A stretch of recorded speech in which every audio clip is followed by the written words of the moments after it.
വയനാട്ടിൽ കനത്ത മഴ തുടരുകയാണ്. നമ്മൾ പോകുന്ന വഴികളിലെല്ലാം പലയിടങ്ങളിലായി വെള്ളക്കെട്ടും മലവെള്ളപ്പാച്ചിലും മണ്ണിടിച്ചിലും ഒക്കെ അനുഭവപ്പെടുന്നുണ്ട്. കനത്ത മഴയിലാണ് ഈ രക്ഷാപ്രവർത്തനം നടത്തുന്നത് എന്നതാണ് മറ്റൊരു പ്രധാനപ്പെട്ട കാര്യം.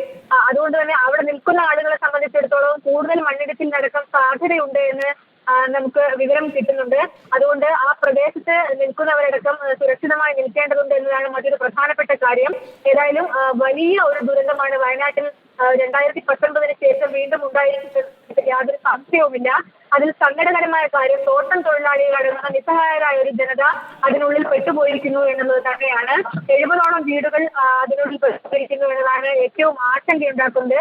ആ വീടുകളിൽ നിന്നൊക്കെ ആളുകളെ മാറ്റിപ്പാർപ്പിക്കാൻ കഴിഞ്ഞിരുന്നു എന്ന് പോലും അറിയാത്ത സാഹചര്യമാണ്. കാരണം ഇന്നലെ തന്നെ നമ്മൾ റിപ്പോർട്ട് ചെയ്തിട്ടുണ്ടായിരുന്നു വയനാട്ടിൽ പലയിടങ്ങളിലായി പാടികളിലും അതും മറ്റും വെള്ളപ്പൊക്കം ഉണ്ടാകുന്ന സാഹചര്യം ഉണ്ട് എന്ന്. അതിന്റെ അടിസ്ഥാനത്തിൽ ആരെങ്കിലും ഒക്കെ ഏതെങ്കിലും ക്യാമ്പുകളിലേക്ക് മാറ്റിയിട്ടുണ്ടോ എന്നുള്ള വിവരങ്ങൾ പോലും ലഭ്യമല്ല.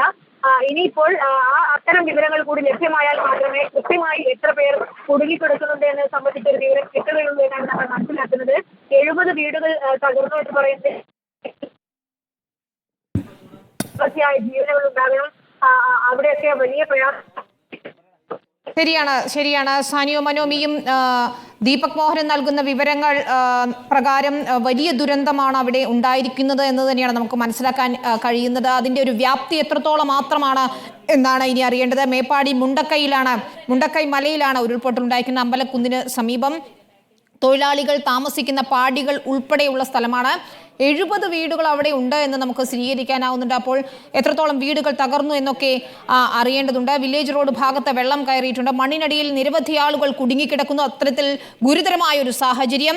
മണ്ണും ചെളിയും വന്ന് അടിഞ്ഞിരിക്കുകയാണ് ഈ പാടികളിലൊക്കെ തന്നെയും എന്നാണ് ലഭ്യമാകുന്ന വിവരം. ചൂരൽമല അങ്ങാടിയുടെ ഒരു ഭാഗം ഒലിച്ചു പോയിട്ടുണ്ട്. അവിടെ മണ്ണ് കെട്ടിക്കിടക്കുകയാണ്. JCB ഉപയോഗിച്ച് മണ്ണ് മാറ്റി മുന്നോട്ട് നീങ്ങാനുള്ള ശ്രമമാണ് നടത്തിക്കൊണ്ടിരിക്കുന്ന രക്ഷാപ്രവർത്തകർ. NDRFിന്റെ ഒരു സംഘം ഇപ്പോൾ പ്രദേശത്തുണ്ട്.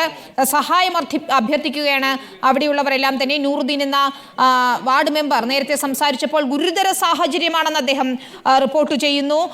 20ലധികം പേരെ കാണാതായെന്ന് സ്ഥിരീകരിക്കുന്നു. ചില കുട്ടികളെ കാണാതായെന്നുള്ള വിവരം കൂടി വരുന്നുണ്ട്. പലരും ഉറങ്ങിക്കിടക്കുന്ന സമയമാണ്. ഉരുൾപൊട്ടിയ സമയത്ത് ഏതാണ്ട് പുലർച്ചെ 2 മണിയോടുകൂടിയാണ് ഉരുൾപൊട്ടൽ ഉണ്ടായെന്ന് സ്ഥിരീകരിക്കുകയാണ്.